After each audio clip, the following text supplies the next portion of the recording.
সালাম স্টিল ভোটের গাড়ি নিয়ে গাজীপুরের বড়বাড়ি বাজার থেকে সেখানকার সবশেষ নির্বাচনী খবর জানাচ্ছেন সহকর্মী জামিল হাসান শান্ত। সালাম স্টিল ভোটের গাড়ি নিয়ে আমরা বর্তমানে অবস্থান করছি ঘাটাইল বাজারে। এটি টাঙ্গাইল ৩ আসনের অন্তর্ভুক্ত। এই আসনটি আজ আমরা ঘুরে দেখেছি। এলাকায় যারা স্থানীয় বাসিন্দারা রয়েছে তাদের সাথে আমরা কথা বলে যতটুকু জানতে পেরেছি, এলাকায় কিন্তু মাদকের একটি সমস্যা রয়েছে। আর সেই পাশাপাশি কিন্তু এলাকায় সন্ত্রাসীদের একটি আস্তানা রয়েছে বলে এলাকার মানুষরা আমাদেরকে জানিয়েছেন। এবং টাঙ্গাইল এই ৩ আসনে কিন্তু পাহাড়ি অঞ্চল রয়েছে, সেখানে কিন্তু মানুষের বসবাস আছে।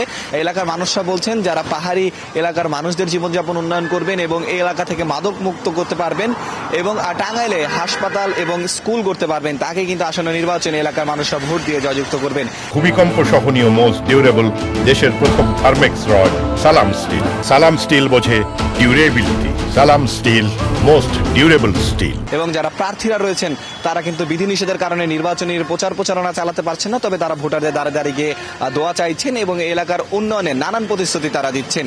আপনাকে একটু জানিয়ে রাখতে চাই, এই এলাকায় ভোটার সংখ্যা রয়েছে 4 লাখের কাছাকাছি। সালাম স্টিল ভোটের গাড়ি নিয়ে এই ছিল আমার কাছে সর্বশেষ।